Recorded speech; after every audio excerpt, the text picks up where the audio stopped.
Hello, Crest 2023 team. I would love to share this video talking about my main project where it covers creative and engaging storytelling for teachers by David. David, thank you so much for your time and passion toward this cause. It's really an amazing journey.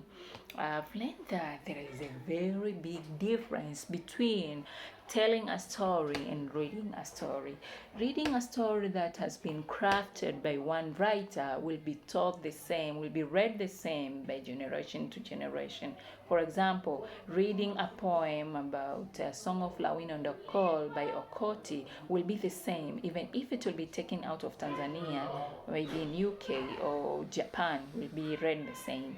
Quite different from storytelling, I may tell a story that is originally from Tanzania, and a person in Kenya or UK or Japan or Mali will be telling the same story but differently regarding his culture and the generation that is telling the story.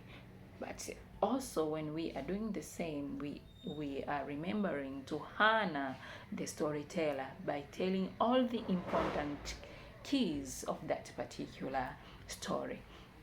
I've learned that also together with that, engaging creative response task is another thing that I used to tell stories, but engaging those activities, tasks to help my students with the content intended.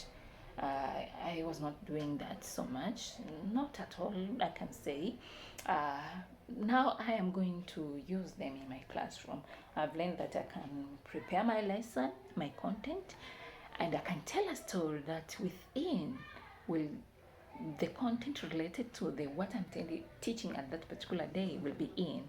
It may be grammar phrases, grammar rules.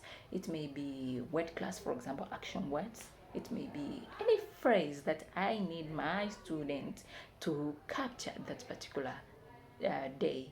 And since they are going to mime the story, they're going to talk a lot, to repeat, maybe to guess what the end, it will encouraging listening and speaking activities at the same time.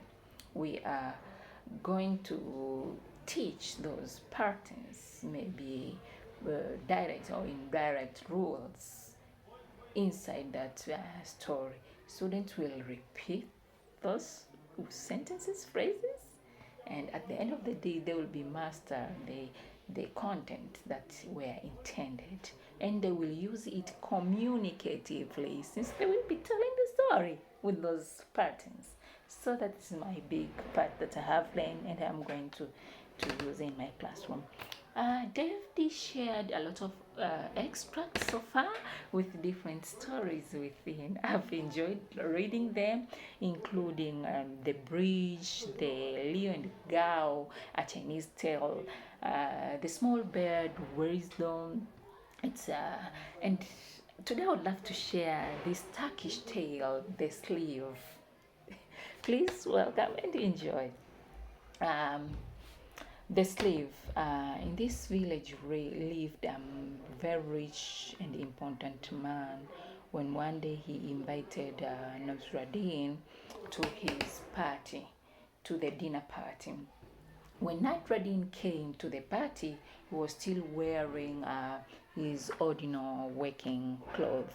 Nobody greeted him since this part was of its class. Nobody greeted Nasruddin.